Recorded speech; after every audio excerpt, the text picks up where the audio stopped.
This episode is brought to you by Progressive Insurance. Do you ever think about switching insurance companies to see if you could save some cash? Progressive makes it easy. Just drop in some details about yourself and see if you're eligible to save money when you bundle your home and auto policies.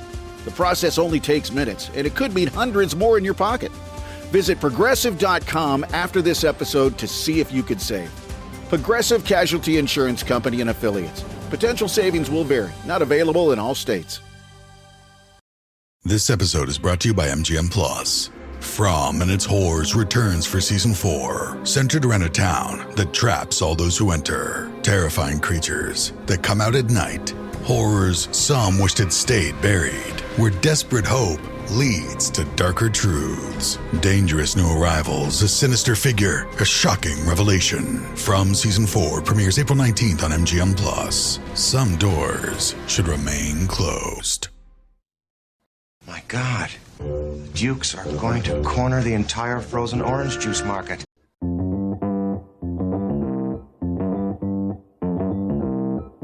Live from Joe's mom's basement, it's the Stacking Benjamin Show.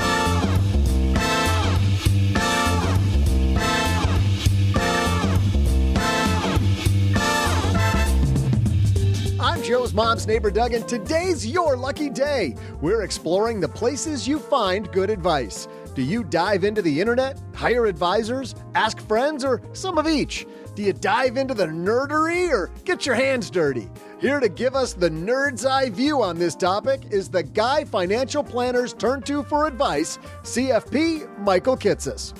Also on our panel, a lady who makes her own luck while helping clients reach retirement. She's the queen of sensible money, CFP Dana Anspach. And the man who's always got a winning financial plan and a taste for the finer things, our resident CFP, OG. But that's not all. Halfway through the show, I'll share my high-flying trivia. And now, a guy who owns thousands of board games and has never won a single one of them, it's Joe Saul-Sehy. Well, hey, Doug, thousands might be overstating it. There's quite a few in the collection, but you are right on with never winning.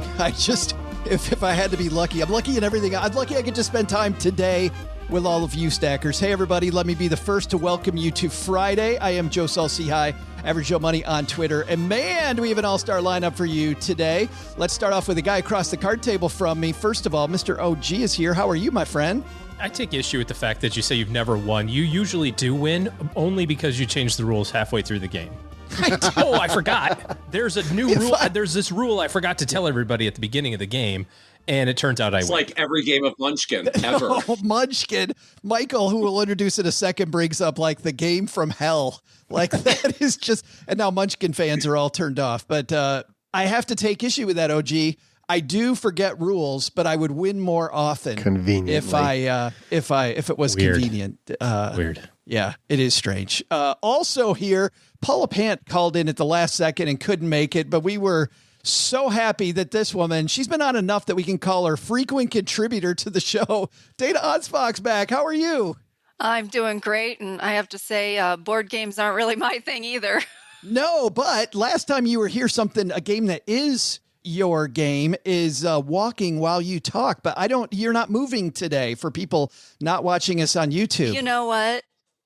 Let's see. I can turn my under-the-desk treadmill on. There we go.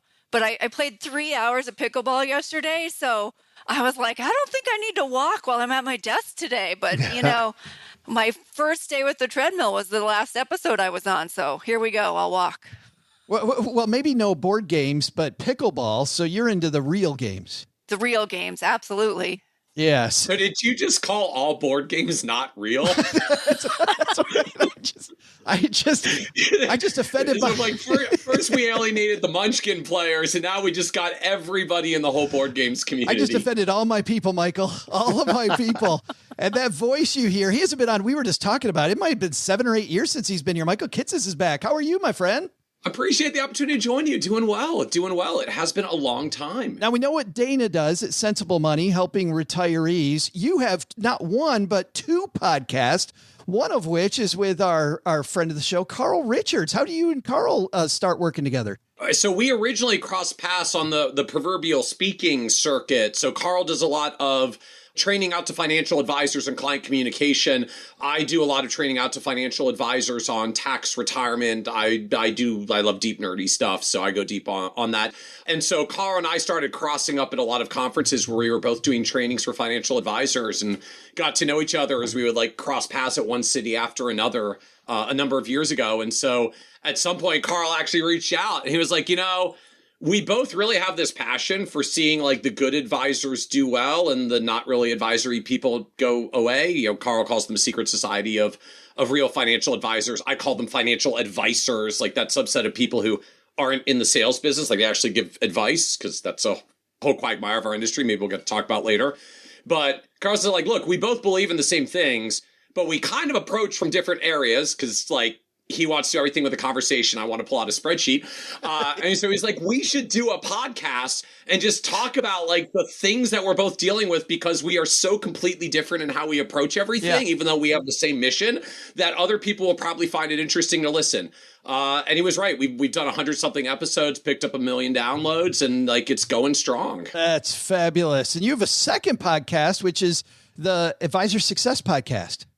Correct. This was sort of my first foray into podcasting. We're almost 7 years into this now, which I guess is not that early by podcasting standards, but was really early by financial advisor podcasting standards, because our domain's very, very regulated. We do everything like 5 years after the rest of the world. So I've been doing that podcast for a long, long time. We bring on financial advisors, have them share their paths of success, what they've done, how they built their businesses. We're kind of a long form, hour and a half, similar to what you guys do here. So we really get deep into the details of how they built their businesses and have built up a really wonderful following in the advisor community, just sharing out stories and trying to help advisors be more successful. Well, I take a little bit of issue with what you said, Michael, where yours goes deep. If we ever get really deep, we run into trouble, because that is not our job here. Our job is introducing people to stuff. But what's funny is that you say you make, these podcasts are really for advisors. I don't know. When I've listened to them, I also think that if somebody's just out there listening to us, if you're looking for good advice, I've seen, Michael, there's so much, and we're going to talk about this a little bit today. There's so much misunderstanding about what really happens in the good financial advice industry. Just listen to a few of those. Yes, we share a lot of those dynamics, as well as I know we may even talk about this a little bit today. We cover, particularly with the podcast I do with Carl, like the advisor version of some of these same challenges of how do we deal with challenging client situations? How do we try to navigate these scenarios where clients are not following advice that we believe is good advice? It might really, really be good advice, right? We've all had those situations just in life in general, right? A family or friend or loved one is doing a not ideal thing, and like you're trying to give them advice to do the thing better, and they won't take your advice, and they keep doing the thing that's not so great for themselves. And from our end, like, yeah, my career is giving people advice and helping people, and they pay me for it, and they still won't take the darn advice, gets to actually like a whole interesting level of frustration for us as advisors. So we cover some of that end of it on Kitces and Carl as well. It sounds like it's therapy. It sounds like it might be therapy for you. Well, I think a lot of the episodes basically are Carl providing me therapy through my spreadsheet challenges. So yes, there's definitely a little bit of that. All right, we got Michael here, we got Dana, we got OG, and Michael, you haven't been here in a while, and I don't know if you know the rules to the Friday show. Have you heard the rules yet? No, you got to get me up to speed. So what are the rules now? Yep, okay, here we go. In business, there is no room for guesswork. Every shipment matters. Every deadline counts. And when you're trying to keep operations running smoothly, the last thing you need is uncertainty. That's why reliability is at the core of USPS Ground Advantage. From the moment your package is first scanned in, it moves through a secure nationwide network, aiding in a timely and accurate delivery. You get near real-time tracking so you can keep up with your shipments. And with affordable upfront pricing, there are no hidden fees or surprise surcharges to throw off your cost sheets. It all adds up to predictable deliveries you can depend on, because knowing your logistics are handled lets you focus on everything else, your customers, your team, and the future you're building. Visit USPS.com/Ground Advantage to start shipping with confidence. USPS Ground Advantage. We mean business. We're halfway there. You got the first half, Michael? Yeah, I think so. Okay, here's the rest of them. I had a breakfast mentoring meeting yesterday with a young woman who was just amazing. She is graduating from college with a degree in wealth management, and she reached out hoping for some pointers. And listen, if somebody's in Texarkana and wants to go into this beautiful field of personal finance and helping people get their money together, that is incredible. But even more incredible is how she reached out, how she was trying to network. And I was having a discussion that finding the right person and avoiding the wrong person for a role, that's what can make or break an organization. And we just don't see that many qualified people. So how do you find them? Well, Indeed sponsored jobs is a boost whenever you need to find quality talent. If you're hiring, Indeed is all you need. You can stop struggling to get your job post even seen on other sites. You'll match with quality candidates with Indeed's sponsored jobs. Get matched with and hire quality candidates who can drive the results you need. Reach candidates who meet your specific criteria like skills, certifications, or location. It drives me crazy when I'm matched with all kinds of people who aren't a fit. I don't have that kind of time. People are finding quality hires on Indeed right now. In the minute I've been talking to you, companies like yours made 27 hires on Indeed, according to Indeed data worldwide. Sponsored jobs posted directly on Indeed are 95% more likely to report a hire than non-sponsored jobs. Spend less time searching and more time actually interviewing candidates who check all the boxes. Less stress, less time, more results. When you need the right person to cut through the chaos, this is a job for Indeed sponsored job. And here's what's cool, Stackers. You're going to get $75 in sponsored job credit to help get your job the premium status it deserves at Indeed.com/podcast. Just go to Indeed.com/podcast right now and support Stacking Benjamins by saying you heard about Indeed right here at Stacking Benjamins. Indeed.com/podcast. Terms and conditions apply. Hiring, do it the right way with Indeed. Now you're ready, right? Sure. Let's go with that. Michael's here, Dana and OG and Doug. So let's get rolling.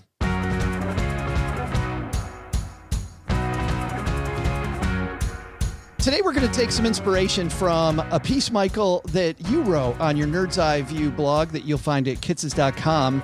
The piece from late July is Academic Research versus Industry Experience, evaluating the value of practice management advice. And I know, Michael, what you were talking about here is advice for advisors and really how to run a practice. I thought, though, in terms of a construct for an episode, there's a lot that the three of you can help us with here as people that often use financial advisors, because I want to read from the executive summary. As a financial advisor, there's many potential sources of advice on running a practice and serving clients, from fellow advisors to coaches to academic researchers and others. Sometimes it could be tempting to rely solely on the advice of those with, quote, in the trenches perspective, as these individuals have actually lived out a similar experience and can appreciate some of the nuanced challenges that an industry outsider might not. And as I thought about that, Michael, I thought about the number of people I've run into since I went from financial advising to financial media who now get all of their advice from community groups on Facebook, from going to, we had Stephen Boyer here from Camp Fi, which is a fine operation, but people go there and I think they think that's my financial advisor. When you were actually putting this together, why was this piece important for you and why is it so timely today for financial advisors? In the domain of financial advisors, the challenge that crops up, look, we live this world where we have to both figure out how to give good advice to clients and figure out how to run good advice businesses. The advisory industry overwhelmingly and increasingly these days is more and more channels of independent advisors that are running and building their own businesses. And so as small business owners, we have the proverbial, you got to spend time working in your business as well as time on your business. And so when it comes to like working on your business, we have to figure out like, okay, what are the best practices about how to actually run my business? And the challenge that we have, not unique to the financial advisor world, is they're basically like, there's a lot of hucksters out there, right? There are people who are like, I've got the system, I'll sell you the system to do the thing, and then you spend a bunch of money and buy the system. And it sounds like SEO social media people for us. Yes. So we deal with our challenges around that. And so what happens once almost any of us have kind of been taken in that version at some point, you tend to go one of your two directions. You're like, darn it, I just realized the person that sold me the thing, like, all they do is sell the thing. They've never done the thing. So they have no idea what they're actually talking about. So like from now on, I'm only going to find people who've really done the thing and have treaded the path, who can speak from real experience. And that's where I'm going with advice. Some people go the other direction and they say, all right, like I got taken in by the person who doesn't know anything. So from now on, I'm only going to the people who actually have the data. And I'm going to go find the data and the people who have the real numbers, who have done the analysis, who can give me the quote unquote, the right answer. And we sort of proverbially call that the academic route. And the interesting thing to me that I see in our space is most people seem to have like a natural inclination of whichever of those two paths they go. And whichever path they go, they tend to really not like the other one. Yeah. Right. Like if you like people who have lived in the trenches and done it, we tend not to like academic experience, right? It's like y'all are in your ivory tower. You don't know how things are in the real world is usually the criticism. And then the folks that like the more academically driven approach, like, yeah, you're telling me all these things you did that made you successful. I'm like, you don't actually know what made you successful. Like you could be a case scenario of one. It could have been like 2% what you said and 98% luck. Like it reminds me, there was an article that had come out a couple of years ago, not specific to our industry, but it was this like profile on someone who had made this wonderfully successful entrepreneurial endeavor. And the question was like, what did you do? How did you do it? And I forget exactly what the details were. It was something effective like, I got up at 5 a.m. every day and hustled. I built a great team around me. I established a wonderful mastermind group. I've borrowed $50,000 from my parents, and I drink green smoothies. And it was like, wait, like, was that like borrowed $550,000 from my parents in the middle of that, right? And they're like, up on this platform of let's look at like the amazing best practices of this person who's built this business. I'm like, dude, you had someone to borrow $550,000 from. That might have influenced the outcome more than perhaps you're realizing. Slightly. Because a lot of us don't have quick parental access to $500,000 loans, right? And so just that phenomenon, I don't mean to knock that in people who've been successful. There's a lot that goes into building business beyond that. But just this phenomenon that you will often see stories where people talk about like, here's what I did to be successful. And it's like, maybe that wasn't the thing or the only thing, or maybe you're not even recognizing what's actually different about your experience versus everyone else's that makes you successful, which for a lot of people then brings you back into okay, so I got to look at it academically.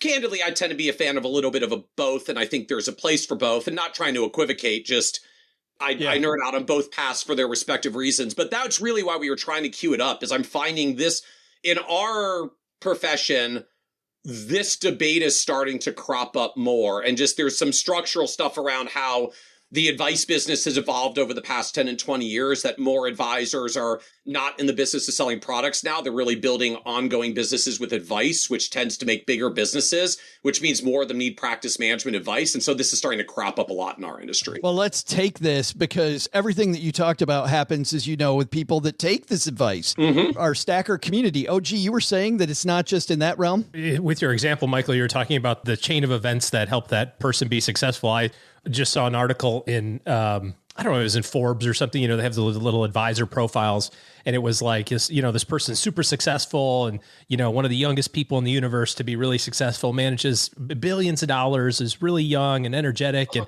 buried in the paragraph is inherited practice from dad who worked 30 years. And it's like, okay. Might have. I mean, that might have had an impact, right? Like just a little. Yeah, that might have had an impact. Like, look, if you want to look at what it's like to run a business that size, like, cool, I love your input. If you're going to give me advice on how to grow a business that size, like, maybe that's not going to be the best source of advice. Right. Let's flip this and talk about the stackers, because I think there's a parallel universe here that we're getting advice from the wrong places, that sometimes if we prefer one type of advice, to your point, Michael, we poo-poo the other side, as mom says, we go, nah, I don't really like that. Michael writes, Dana, that it's often tempting to talk to people in the trenches, right? People going through what you're going through. Is there any danger in asking people going through retirement or they're paying for kids to go to college now, how they did it? Absolutely. There's danger. I mean, we each have our own perspective based on our circumstances. I mean, it's the exact same analogy. You know, you talk about someone that got $550,000 from their parents. Well, how they went about it is going to be completely different than the next person. You know, I remember running around my house, unplugging outlets to keep my electricity bill down while I was starting my business, right? It's a completely different perspective. So when you're talking about retirement, yeah, you don't know their circumstances. You don't know whether they worked or their spouse worked, whether they inherited money, the age of their children, whether they got lucky and went to work for Apple or Google or Microsoft at the right time, or whether they got lucky and bought a house at the right time and had a, incredible increase in home equity. There's all kinds of circumstances that flavor the way we think about money and whether we think it was easy or not easy. And of course, that's going to impact how we withdraw the money, whether we pay for the kids' college, all of those things. So you're only getting that one person's view unless you went around and sampled lots of people. And that's one of the things we talk about. We've helped hundreds of people retire. So you get all these different perspectives. Then I think you can pick and choose. There's no law of large numbers, and like colloquial evidence doesn't equal truth, I think is kind of what you're saying. Yes. Yeah. But I don't think we should tell stackers not to talk to people going through retirement, because I do feel like, hearing those stories, like the humanity of what you're going through and how the road might be bumpier than you thought, still can provide some helpful tips. Yeah. And I think it's also important just to think about like the perspective. Dana said this about the perspective of what other people have done. And I'm thinking about this in the context of real estate investing versus equity investing, right? There seems to be like this pretty big divide between I'm going to be wealthy, financially independent by buying a whole bunch of single family houses and renting them out or Airbnb-ing them or whatever, versus I'm going to take that capital and invest it in the equity markets and kind of go down that path.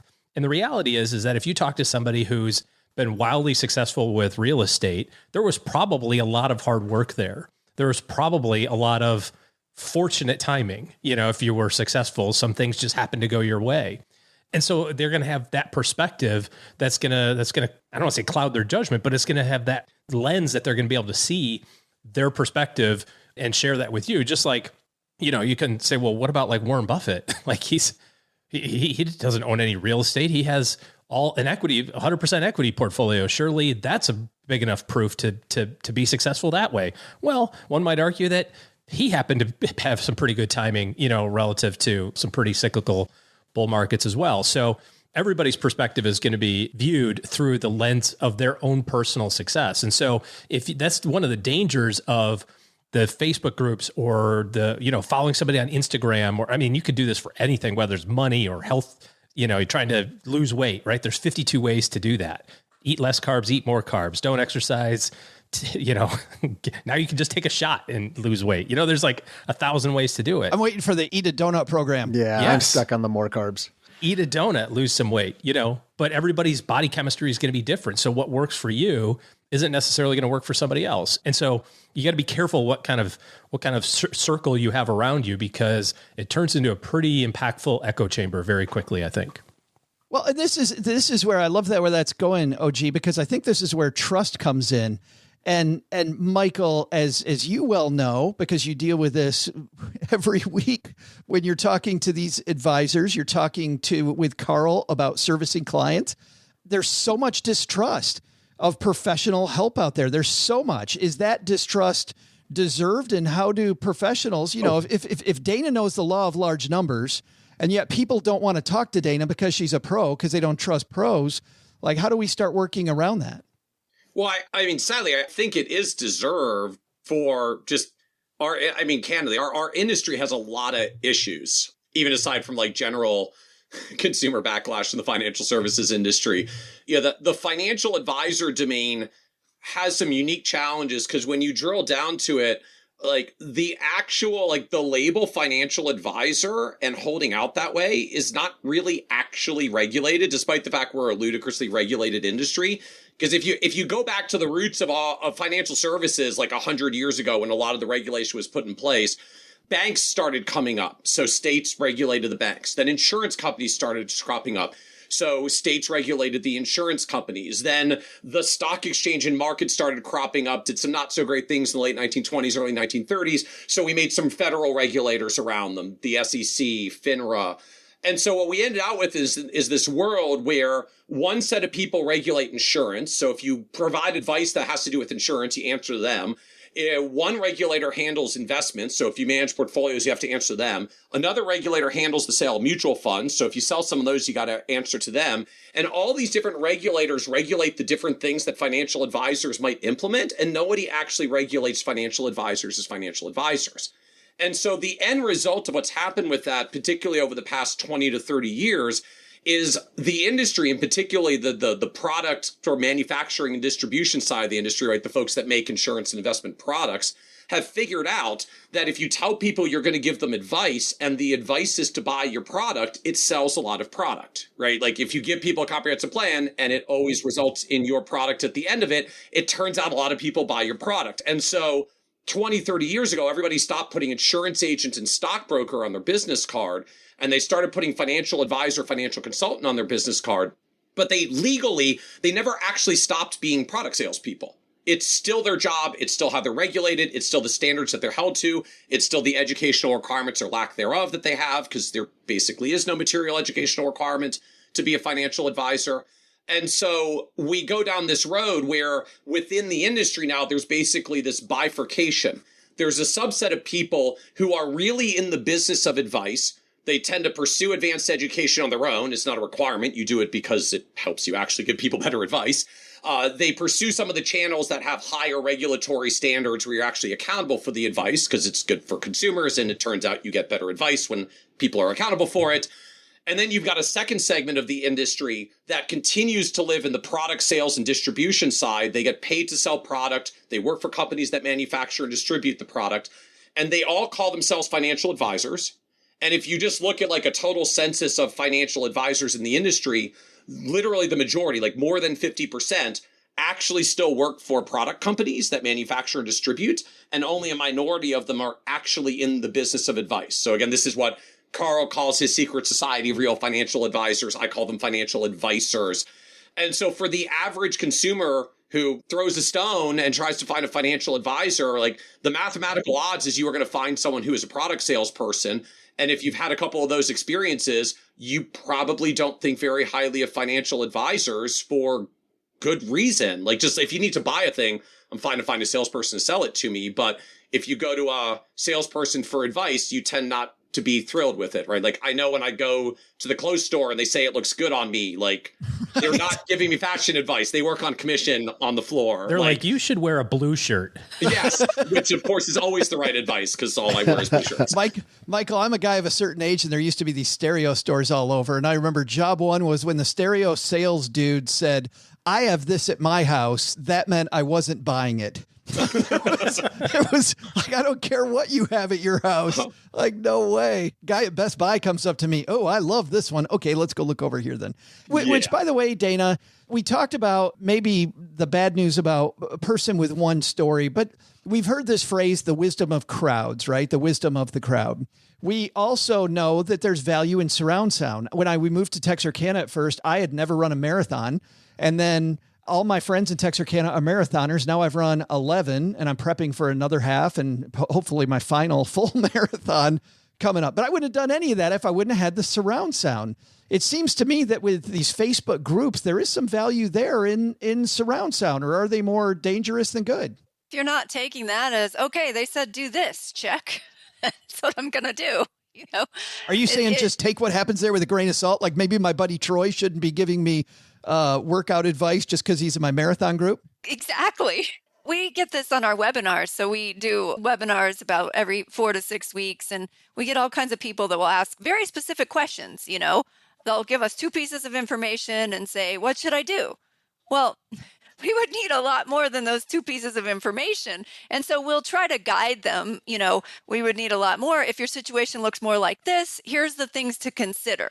If your situation looks a lot more like that, here's the things to consider. And I think that's what you can get from these Facebook groups, from these online communities, is what are the considerations in some of these decisions?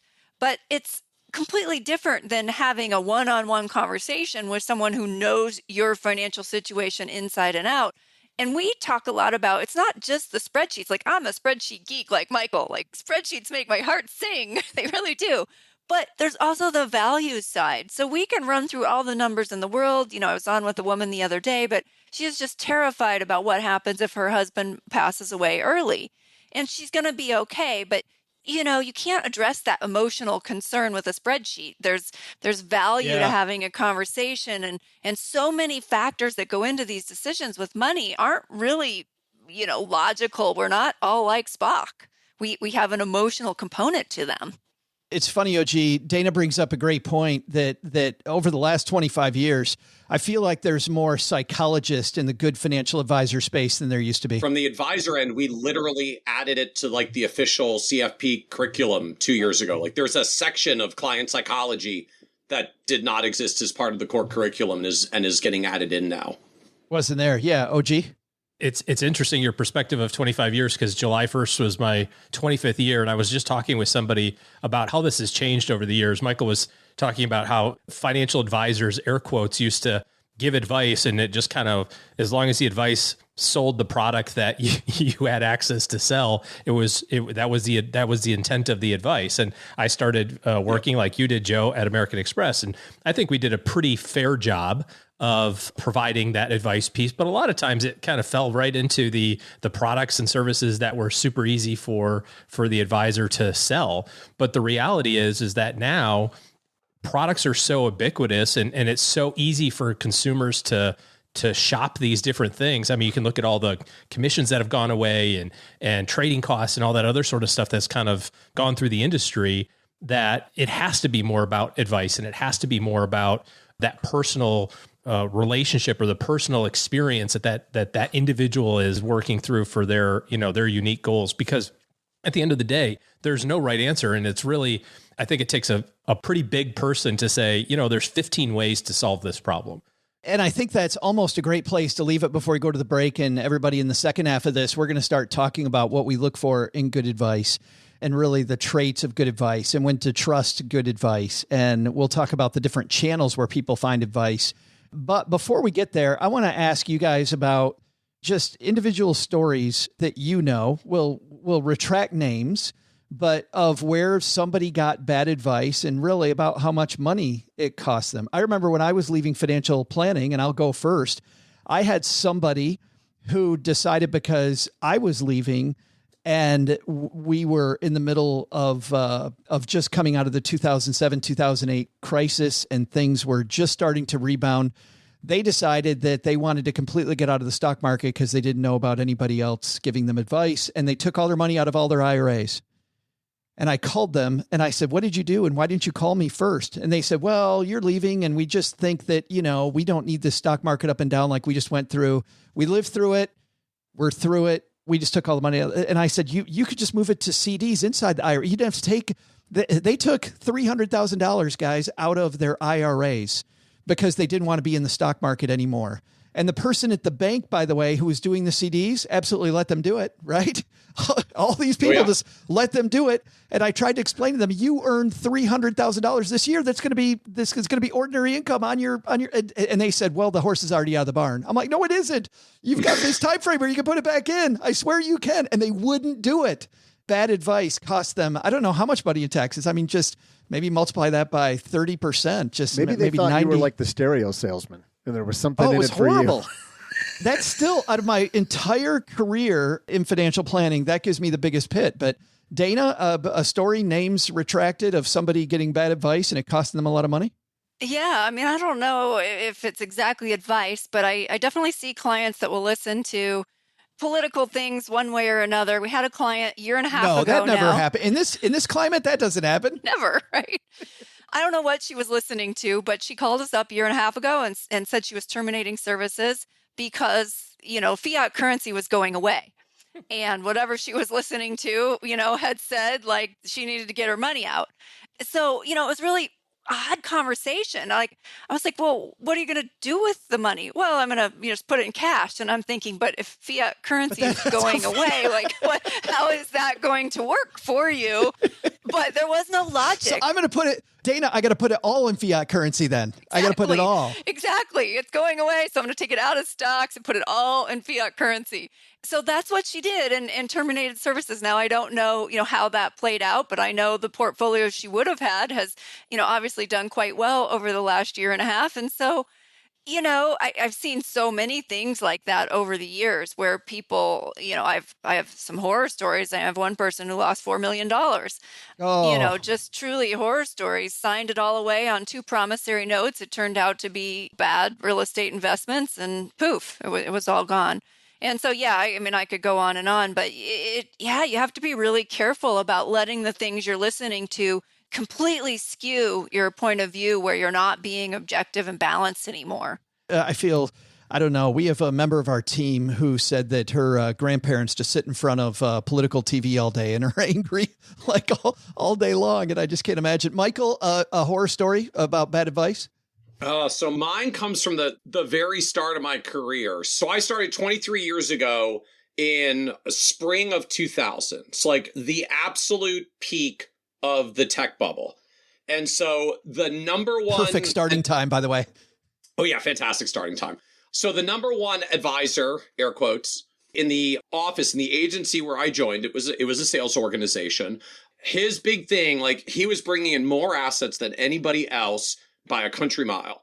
And the reason was everybody he met got the Munder NetNet Fund. So for anybody that doesn't know, Munder NetNet Fund was like the absolute high flyer of the peak in the late 1990s tech bubble. I forget what the number was. Like Munder NetNet Fund was up something like 150% just in 1999. Like the fund went up 150% in 1 year because tech stocks were going to the moon. And so everybody he met, it was like the thing sold itself. Like my fund went up 150% last year. What are you invested in? So that got the money. So he was on a pedestal in that office because this was a sales organization that literally had a whiteboard that had everybody's name and how much they've sold. And you tried to get to the top of the board and then the board would reset every month. So what have you done for me lately? Number one agent, drove an immense amount of money. Everybody went into the Munder NetNet Fund.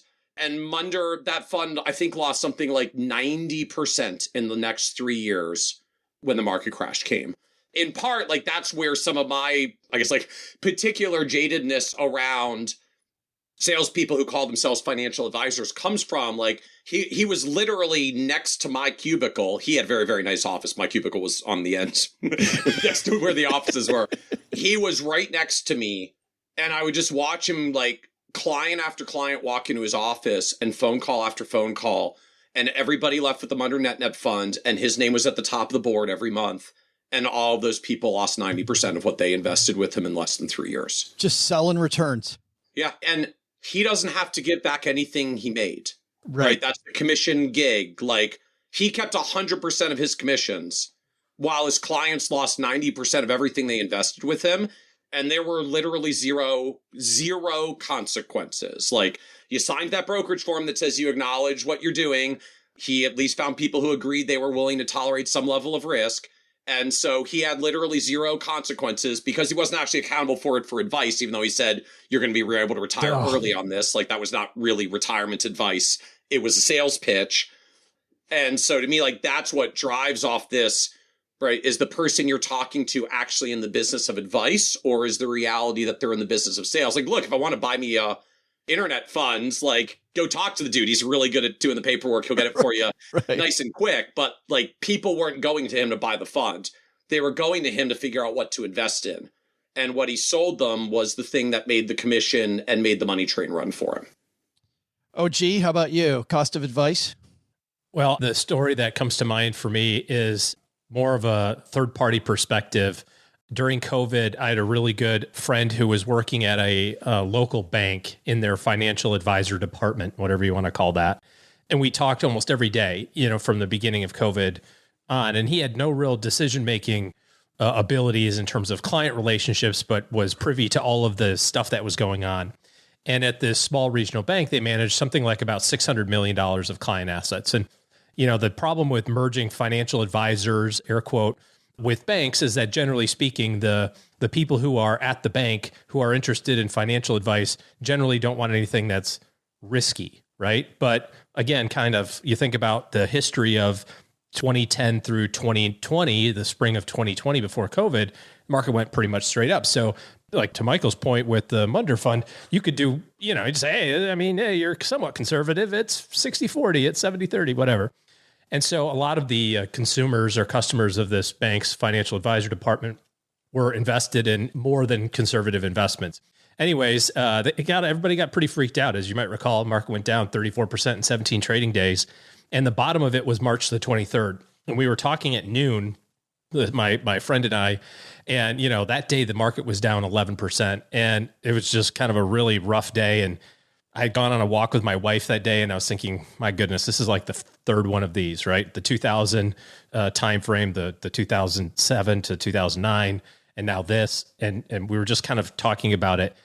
My friend said, well, the VP here has decided that everyone is going to cash by nightfall because Lord, we're going down like crazy. Everyone's going to cash by nightfall because the world is going to end. It's pretty obvious at this point.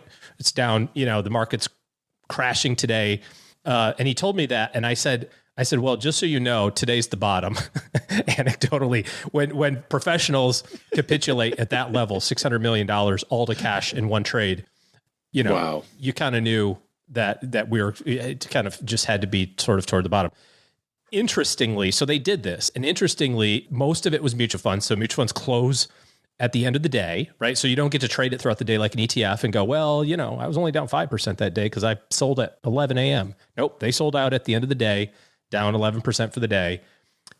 Maybe you guys know, but what do you think happened the next day? Rebound. It went up 10%, $600 million sitting in cash. I'm pretty sure that there were some lawsuits that kind of transpired from that. But back to kind of the overarching theme of a lot of this is that when you're in a relationship that's driven around selling and it's driven around products and not around goal attainment and not around how do I help this person or how do we collectively get to the thing that's most important to you, then the only thing you can do is work on the day-to-day, look at the day-to-day stuff. And so that was the impact of those decisions, roughly, a $40 or $60 million miss, basically. That's a big, bad day. Just if they would have waited one day, right? Wait one day and you would have seen a recovery and maybe you just had enough of your lips above the water at that point. Yeah. And I also think I just go back to Dana's point about everybody's different. And when we're calling our shot for everybody across the entire branch, no matter what your financial situation, that we're all getting out, like how crazy, how bad is that advice? And you'll see the same stuff in online forums. I'm like, what are you talking about using gold as your cash reserve? Like that's ridiculous. I could shave a piece off of it. I actually saw trivia talking about gold real fast, Joe. I actually saw a video because, one of the arguments that we talk about is, well, how you're going to take a slab of gold and go sell it. There's actually videos now on YouTube about this and how, quote, easy it is to go cash in a sliver of gold off your gold bar. You just kind of chisel a little bit off if you need some money. And then you go into this, place in New York City and they weigh it and they give you cash. So that's all you do. It's way better than going all fiat currency. That's what Dana, your person should have gone. Just about gold bars and a little chisel to chisel some off. Hey, coming up in the second half of this, I really want to start seeing if we can solve some of these issues that we brought up. But before that, we have our year-long trivia competition going on among our three frequent contributors. Len Penzo, who has the week off. Paula, who I mentioned earlier, had a last-minute obligation. So Dana, nice enough to sit in. So your team, Paula Pant today. Michael, you are, as our guest of honor, your team, Len Penzo, and OG, of course, playing for himself. So, Michael, you haven't played this game before, which means I should go over. You've got some good news and some bad news. Do you want the good news first or the bad news? I'll take the good news first. Well, I'll take the good news first. Build me up a little. The good news is you are tied for first place, my friend. Sweet. Because the score is you have 11, Team Paula, which is Dana today, has 11. And OG, who's our 2-time returning champion, for people on YouTube, point to the trophy, OG. That's our dollar store trophy we're playing for right there, guys. Karen got the ugliest trophy we could possibly find that goes house to house. He's had it twice, 2 years in a row. OG's got 7. He's down by 4. So getting whooped. OG falling behind. And by the way, Paula Pant is usually, everybody knows Paula is one of the smartest people on earth. She's always in last place. So how the hell you guys are in first? She doesn't know. Nobody knows. She's had a great string of wins. So no pressure, Dana. No pressure at all. No pressure. I'm kind of feeling like we're in an equal pressure bucket here at a dead tie. So, well, and the bad news is because Team Len did better than Team Dana last year. That means, unfortunately, Michael, you're going to have to guess first, which I don't like our guest having to do. But for that, we need a trivia question. Doug, what do we got on tap today? What's going on? My goodness, I thought we'd never get here, Joe. Hey there, Stackers. I'm Joe's mom's neighbor, Doug. And big moment alert, I am currently in the process of wooing the new manager down at the Tasty Freeze. She, and she alone, has the power to free pour that twisty, creamy goodness. Who needs U.S. senators? Now that's a powerful person to have in your back pocket. It's futile for her to resist my charm. It's only a matter of time until I have free ice cream on demand and am the envy of all local men. Hey, speaking of getting wooed, on this day in 1949, the Dassler brothers were the talk of their town when their bitter feud led to the split of their footwear company and the founding of their rival shoe brands, Puma and Adidas. Both went on to go viral, with Adidas becoming associated with hip-hop music. Run DMC wooed an endorsement deal with the company by having attendees at their Madison Square Garden concert hold up one shoe. An Adidas executive was so impressed, they gave Run DMC a $1 million endorsement deal on the spot. Also, why I'm holding up my shoe as I read this. You never know. Hold up mine. Yeah. Come on, Adidas, I'm right here. Another legendary endorsement deal with a shoe company is back in the news because of the movie Air, Courting a Legend, directed by Ben Affleck. The movie is about Nike's sports marketing executive Sonny Vaccaro, who courted a shoe partnership with Michael Jordan that would make Nike forever associated with basketball. The Air Jordan would go on to earn $126 million in revenue in its first year and begin a lucrative relationship between Jordan and Vaccaro. So here it is. Now that you've got all that background, my trivia question for you today is, during Michael Jordan's basketball career, how much did he earn in total from endorsement deals facilitated by Sonny Vaccaro?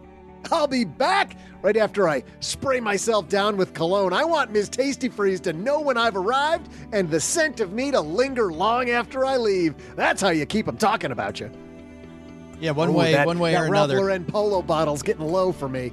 If that doesn't work, I know no idea what will, Doug. Michael, unfortunately, you have to go first here. So Sonny Vaccaro and Michael Jordan, how much money that partnership make? I'm just trying to make sure I followed all the names of who was where. Can I ask follow-up questions for clarification? That was like dug through a lot of. Are you related? Are you related to OG? Because that's his department. That's usually his deal. I try to give you so much info to like throw you off the scent. I know. And I'm sure you had it before that, Michael. So yes, follow up away. Yeah, so I'm worried. What I think I'm hearing is that the company did the split into Adidas and Puma, and Adidas' thing with Run DMC and Sonny Vaccaro tried to get Michael Jordan on with Puma to do his thing. And my recollection is Michael Jordan kind of did a thing with Nike. So does that mean he didn't do with Puma? And the answer is 0? Well, the question's about Sonny Vaccaro, who worked for Nike. Who worked on the Nike side. Yeah. He worked on the Nike side. So there was some cash there. So I will say that 0. You can go with his 0. answer of 0, though. That would help me. I'm like searching for the trick here. Because otherwise... We're not above the trick, Michael. We've done that before. First thing he said, sorry, you're locked in, dude. But I will tell you there was some money here. He's the Nike guy. All right.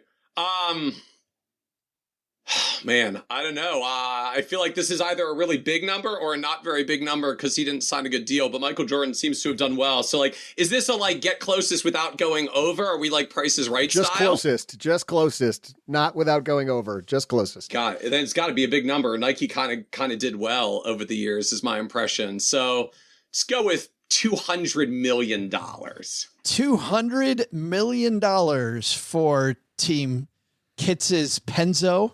All right, Dana, you got $200 million as the starting gate. What do you think about that? Well, I have seen the movie Air. It's phenomenal. Oh. There's this scene with played by Ben Affleck, who plays Phil Knight, the founder and CEO of Nike, where he really frames how your risk decisions change from a startup company to a more established company. Oh, just fabulous movie. Has to do with some of the conversations we started off with on success. Were there spreadsheets in the movie, Dana? You're really getting excited about this. I'm guessing there's some spreadsheets. No, there probably was spreadsheets in Sonny's mind, I would guess. That's right. Yes. It seems like, But though, Jason Bateman was more the spreadsheet guy. Sonny was kind of the seat of his pants guy, played by not Ben Affleck, the other guy. Oh, in the movie, it was Jason Bateman who was the most influential in getting Jordan to sign.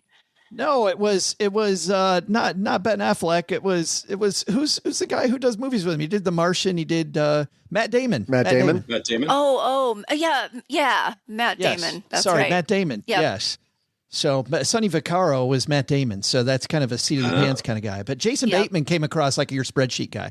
Yeah, he did, but he was all for the decision, I believe. Oh, he totally- Maybe I'm remembering it wrong. Yeah, nope. I think he was once it worked out. Yeah. But anyway, let's work out your answer. So I'm going to guess, this is hard. Do I go over $1 billion or just under $1 billion? I'm going to go 900 million. $900 million. So significantly more than Mr. Kitz's. So, OG, you got 200 million. You got 900 million. Is this the amount that Jordan received? How much did Jordan earn in total from endorsement deals facilitated by Sonny Vaccaro? We're not netting it out, OG. We're not backing out his lunch receipts and all of his expenses. I just didn't know if it was the total deal and he gets a part of it. Well, no, I'm assuming there's an agent who did really well on this because, you only get the net. Yeah. All right. Yeah, so 900 the agent million, in the movie's hilarious too. 900 million, 200 million. I feel like I just read something that said that Tiger Woods was about to be the second $1 billion person, which would lead me to believe that Jordan was the first. I just got to take the over. There's statistically more numbers over 900 million than between 900 and 200. So 900 million and 1 cent. And that's the way we cap Dana at the knees right there. All right. We got our numbers locked. We'd love to tell you who wins. We'll be right back with that. Insurance isn't one size fits all. That's why drivers have enjoyed Progressive's Name Your Price tool for years now. With the Name Your Price tool, you tell them what you want to pay, and they'll show you options that fit your budget. So whether you're picking out your first policy or just looking for something that works better for you and your family, they make it easy to see your options. Visit Progressive.com. Find a rate that works for you with the Name Your Price tool. Progressive Casualty Insurance Company and Affiliates. Price and coverage match limited by state law. You didn't start a business just to keep the lights on. You're here to sell more today than yesterday. You're here to win. Lucky for you, Shopify built the best converting checkout on the planet. Like the just one tapping, ridiculously fast acting, sky-high sales stacking, champion of checkouts. That's the good stuff right there. So if your business is in it to win it, win with Shopify. Start your free trial today at shopify.com/win. Michael, you opened up the bidding here with 200 million. It looks like both Dana and OG said, screw that. Like it was more than that. You feeling confident though? If it's a number. Honestly, I'm not feeling confident at all. Like if you give me a chance with the spreadsheet to go through numbers and do some projections of Nike's growth over time, like I would come back to this. But I'm the spreadsheet guy, so I will confess. I'm also not the pop culture guy, so I will confess I am not feeling terribly confident, but I do at least like the spread we got here, right? I feel like Dana's kind of boxed in. I at least have a $multi-$100 million range to cover here, so I'm liking my options, but I'm not feeling very confident. Yeah, Dana, 900 million. You were feeling good for about 3 minutes. Yep. Till OG beat me out by a penny. OG, think it's the over? You feeling good? I think so. Again, there's more numbers above 900 You felt pretty good million. all year, and it's not been your year, though. He's got the trophy. Don't call the comeback. All right. Don't call it comeback season. Well, let's see if there is a comeback, Doug. Hey there, stackers. I'm Envy Endorser and Lady Wooer, Joe's mom's neighbor Doug. And in 1984, Sonny Vaccaro began courting Michael Jordan to partner with Nike to produce what would become the iconic Air Jordan. The partnership has lasted decades and has been a cash cow for the shoe brand and basketball legend. My question was, during Michael Jordan's basketball career, how much did he earn in total from endorsement deals facilitated by Sonny Vaccaro? Well, I will say this. Mike/Len was off by just $1.1 billion. Dana was off by about $400 million, and OG was off by like $399,999,000. You get the point. Throughout his basketball career, Michael Jordan earned over $1.3 billion from endorsement deals with Sonny Vaccaro. I wonder if he's any relation to Brenda. And Sonny did Michael a solid. That means OG is our winner. Wow. OG. Wait, do we say that now? Don't call it a comeback? Don't call it a comeback? Been here for years. He now has 8, only 3 away.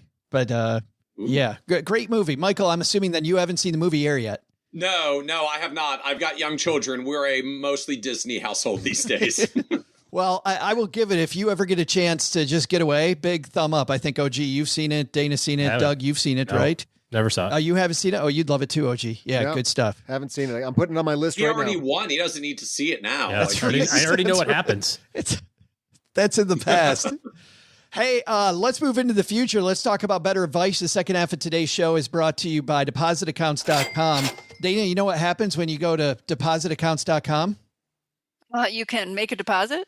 You might be able to, but you could compare more than 275,000 deposit rates from over 11,000 banks, credit unions, all for free as we record this, which is about 10 days before people are going to hear it.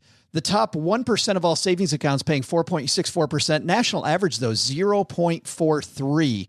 So when you factor in all those other savings accounts, you'll find that maybe there's a bank out there that's better for you. StackyBenjamins.com/deposit accounts, or just go to depositaccounts.com for more.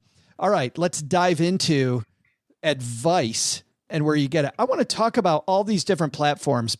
Dana, let's start off with Facebook groups, What type of good things? I want to go through the good things from these groups. I got 3 CFPs here. People are going to go get professional advice, get good professional advice. But I want to talk about what the good is that you can get from these things. All right. So let's talk about Facebook groups. What's a good thing that you can get by joining a financial Facebook group? I think, like a lot of groups, you feel like the kind of questions you're asking are normal. You know, you think, oh, I'm not the only one wondering this. Wow, there's people that think about these things. I also think it can give you context. A lot of people are afraid to come talk to a financial advisor because they don't feel like they understand the lingo, or they don't feel like they even know enough. You know, that shouldn't necessarily be a reason, but if that's the way you feel and you're trying to gain some background knowledge, you start to dive in and ask questions. There's lots of people willing to point you to beginner articles and things where you can learn, and you're just gaining context. I think that's one of the positives of these types of groups. We did talk already about the negatives. If you take this and go, this definitely applies to me without any second follow-up, buyer beware. Absolutely. Michael, I want to ask you about masterclasses. Like, I have a subscription to Masterclass. I learn a bunch from it. These are people that have done the thing before. They know, and you'll see some of these very responsible courses online. Dana talked about she has webinars. So if I just sign up for webinars, I take the masterclass, what's the good I can get out of that? And what's the buyer beware? Well, so I think the good around masterclass is just the opportunity for the pure education. I mean, first of all, it's just the pure education, right? I'm going to learn about things that I just literally don't know about. Ideally, I maybe even gain some perspectives about it from someone who's tread the path. And to me, like, in an even more ideal world, like, I'm actually getting someone that can essentially role model what it looks like, right? Not just I'm giving you perspective on the other side, but I have done the journey, and you can see what my journey was like and learn from it. And to me, like, all of those are valuable perspectives. I don't call any of them advice in a literal, like, you should do this based on your situation. But education to me is very relevant. Getting perspective, just like I want to know what it's like on the other side of the mountain because I've never been there before, is incredibly powerful for us. And finding role models, I do think, is very powerful for a lot of people, right? There's, it's hard to visualize what it would be like to do the thing successfully if you haven't seen other people that have done it successfully. Role models have impact in lots of domains. And I think it absolutely applies in the context of a lot of our I'll just say our financial lives overall, because the reality, again, if you want to bring the psychology back into it, right? Part of it is knowing what to do. And part of it is having the confidence and belief that if you tried to do it, you would actually be able to succeed, right? The psychological construct is self-efficacy. If we don't have confidence and believe that trying it would lead to success, we don't bother to try. We give up or we self-sabotage. We don't go down that road. And so seeing someone who's done it and being able to see it and saying, wow, they tread the path, they made it through, I think I can do it because I've seen that it can be done now, is incredibly powerful for lifting self-efficacy when tied to education. Like, now you know what to do, or at least you know more information about it, and you know that it can be done. And that's incredibly powerful for helping a lot of people move forward. I think that's why masterclasses often get the momentum they do. Yeah, seeing the top of the mountain before you climb increases the efficacy of getting there, I would think. Absolutely, absolutely. OG, I want to pivot just a little bit, because at the beginning of this, in Michael's piece for Financial Advisors, we talked about people that are on the path right now, right? The groups that we talked about, or maybe even the masterclass stuff that we were just talking about, but then also the scientific advice. And people prefer one way or the other. How do we start to discern which way to go? Like, as an example, we've talked before on the show that, if you've got a mortgage at a 3% interest rate, the math says that, you know what, I should probably arbitrage and invest money and get higher than 3%. But the behavior shows the happiest retirees, and I see Dana smiling, the happiest retirees are ones that don't have any debt. So how do I start to parse between the tried and true pay off your debt versus the spreadsheet math of 3% is a great interest rate, don't mess with it? I think ultimately it just depends on what kind of person you are, right? I mean, this is the same thing as like, as it relates to, let's say you have credit card debt and you go, do I need the motivation of the snowball method where I'm like seeing progress every 6 weeks, where I'm lopping off bills, even though it's not the most efficient way of doing it?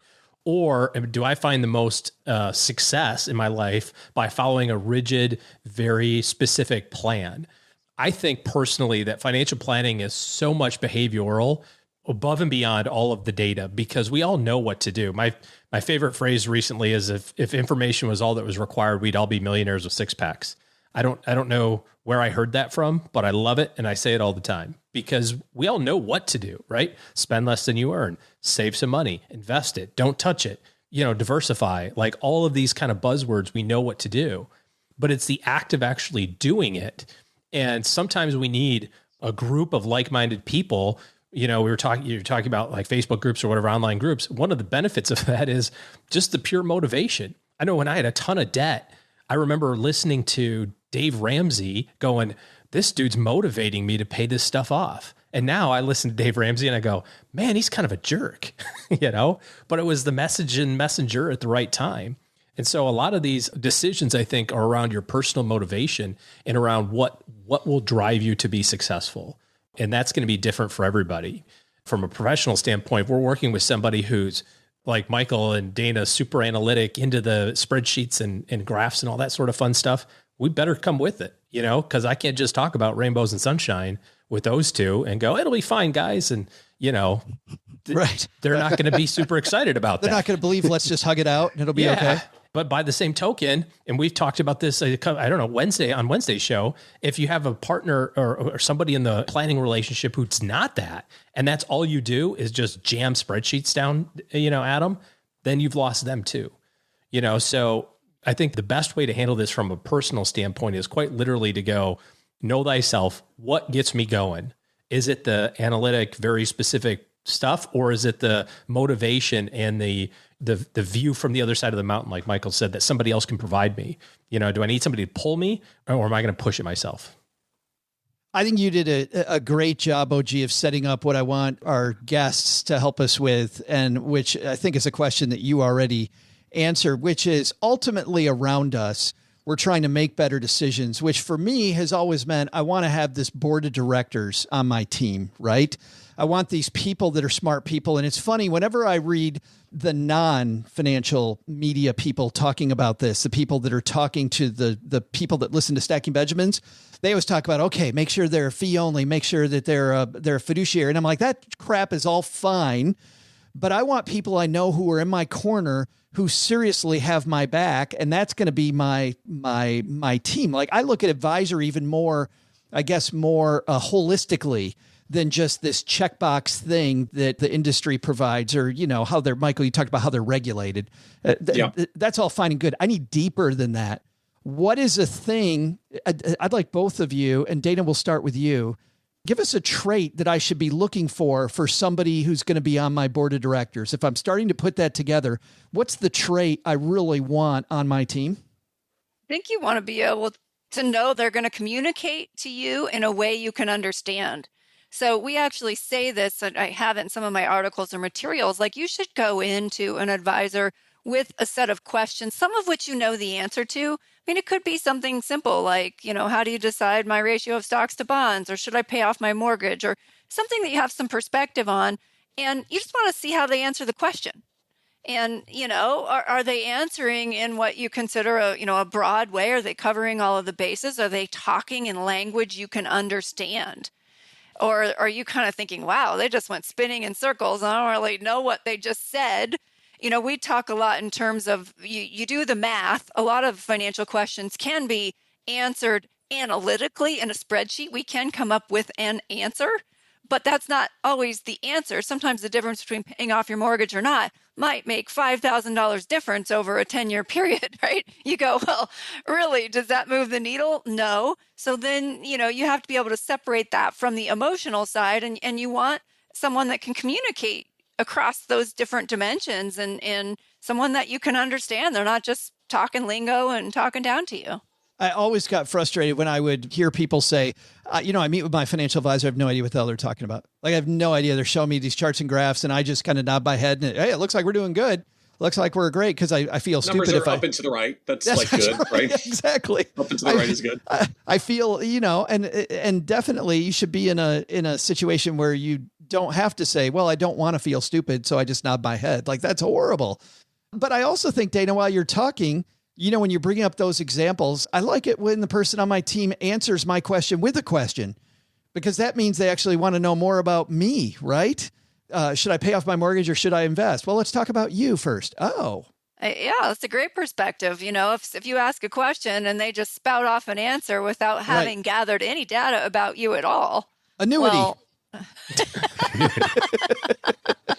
Munder net fund. Right.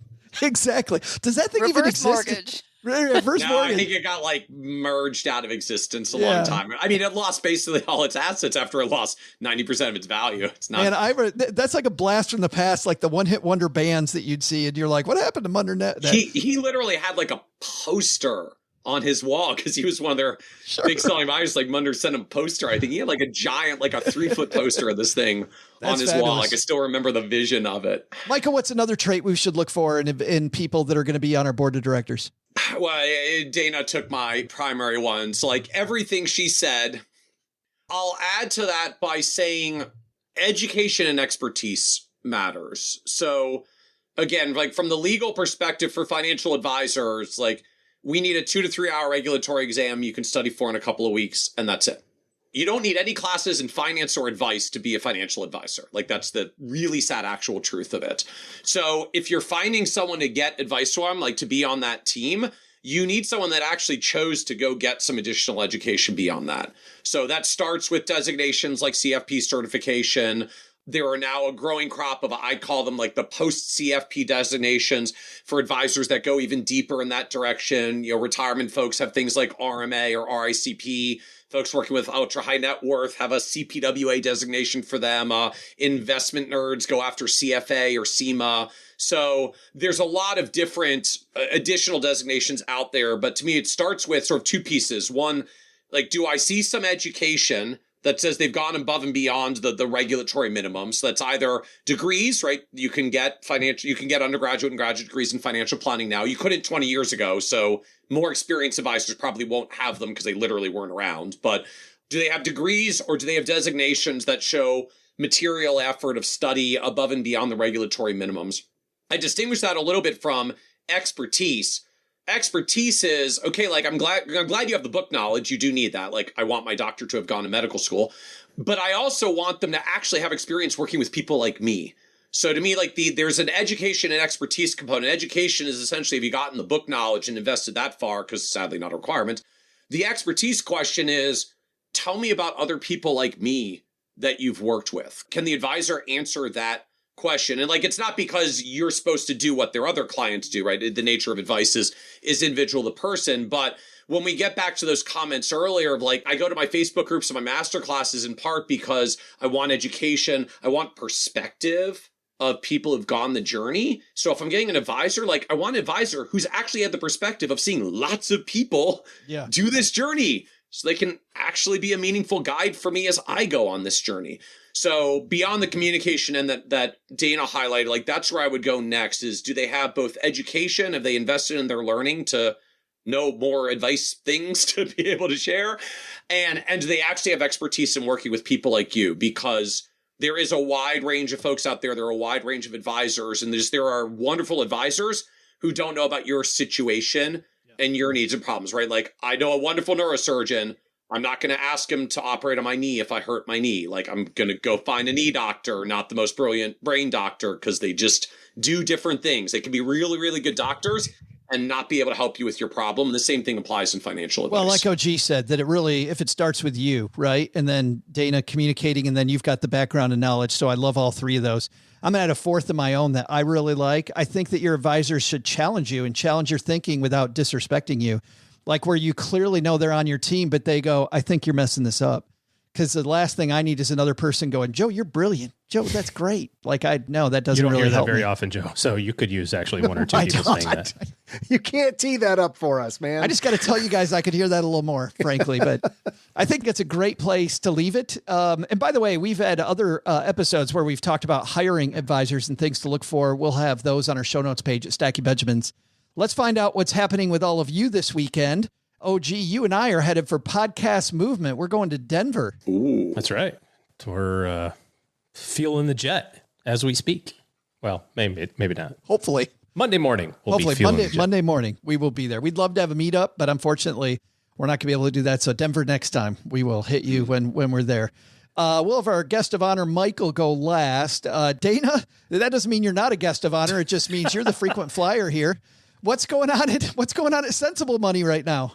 Well, since you brought up Masterclass, I will say I have a course on the great courses. I think of it as like Masterclass before there was Masterclass. Right, the OG Masterclass. Sometimes I've called the great courses like Masterclass, but not quite as cool. Their branding is, wasn't quite there. But yes, it's called How to Plan for the Perfect Retirement. And so if anyone's looking for more, they can find that. And I will also add, I am getting married September 1st. What? Hey! Yes. If you ever want to do an episode on prenups, we've made it through that process and fascinating. And so I would highly advise it. And it's kind of a cool topic. Dana, I'll indicate it on my response card, but chicken for me and my plus one. We'll do the chicken, not the seafood. Just now that you and Doug are BFFs. Yes. His plus one is the Tasty Freeze manager, by the way. Just letting you know. Michael, thank you so much for joining us again. It's been too long, man. Yes, it has. It has. We'll figure out how to do this in not quite 7-year intervals. That's right. We can get this going a little bit more frequently. I hope so, because I think our stackers got a lot out of you being with us today. And thank you very much. What's going on your two podcasts? Let's talk about it. Oh, man. We're just continuing to chug along. Kitsis and Carl, end of things, just one episode after another, digging deep into, as you said, like we are sort of bordering on business owner entrepreneur therapy at this point is I think a little bit of what the podcast is morphing into, and all the challenges that we face on the advisor end. Financial advisor success. We're coming up on episode number 350. 7+ years freaks me out a little bit. We have hundreds of hours now for folks that are exploring financial advisor world. If you heard like the good version of this and you're actually curious about more of what it's like, just a big piece of the podcast for us is to what you said earlier. It's that perspective piece of, if you really want to know what it's like from people in the trenches, just that's what we do, one conversation after another for. You really get to see the other side of the trenches. desk. You get to see the life from the other side of the desk. It's super interesting. We'll link to both podcasts on our show notes at stackingbenjamins.com. You haven't had the best advisor on yet, though. OG, you're saving OG for like the 400th episode or something. Absolutely. Like we got to do big milestone guests on milestone. You run a podcast. You know this works. Like big guests on milestone episodes. Absolutely. All right. That's going to do it for today. Doug, man, lots of takeaways, but what are our top 3? Well, Joe, first, go with what works. Behavior wins the day every time, even if the science tells you something else is optimal. Second, eating a dozen donuts every morning might have helped that one guy lose weight, but it doesn't mean it'll work for your lazy butt. Same goes for financial advice. Make sure you weigh the advice against your unique goals to see if it'll benefit you. What the hell? Go ahead and eat the donuts. Third, Joe, you're brilliant. I could listen to your sage wisdom all day long. But the big lesson? Okay, look, I know this has nothing to do with today's episode, but learn from something I just learned. Speaking of air, it's probably a good idea to ask before hanging clothes to air dry in the neighbor's line. Some people get a little utsy when they come home to another man's clothes drying in their yard. I'm like, look, lady, the wind and the sun were better in your backyard. I don't think she would have been so upset if she didn't have a guilty conscience. And I think it was the size of my inseam that upset her husband. Oh, my God. Thanks to Michael Kitces for joining us today. You'll find Michael Kitces and Carl's podcast and his Financial Advisor Success podcast wherever you're listening to us right now. Thanks to Dana Anspaugh for joining the fun today. You'll find Dana at sensiblemoney.com. We'll include all the links for Dana and Michael in our show notes at stackingbenjamins.com. Thanks also to OG for joining us today. Looking for good financial planning help? Head to stackingbenjamins.com/OG for his calendar. This show is the property of SB Podcasts, LLC, copyright 2023, and is created by Joe Salsihai. Our producer is Karen Repine. This show was written by Lacey Langford, who's also the host of the Military Money Show, with help from me, Joe, and Doc G from the Earn and Invest podcast. Kevin Bailey helps us take a deeper dive into all the topics covered on each episode in our newsletter called The 201. You'll find The 411 on all things money at The 201. Just visit stackingbenjamins.com/201. Tina Eichenberg makes the video version of this show. Once we bottle up all this goodness, we ship it to our engineer, the amazing Steve Stewart. Steve helps the rest of our team sound nearly as good as I do right now.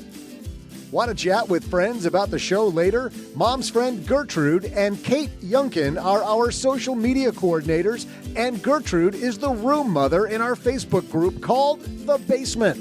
So, say hello when you see us posting online. To join all the basement fun with other stackers, type stackingbenjamins.com/basement. Not only should you not take advice from these nerds, don't take advice from people you don't know. This show is for entertainment purposes only. Before making any financial decisions, speak with a real financial advisor. I'm Joe's mom's neighbor, Doug, and we'll see you next time back here at the Stacking Benjamins Show.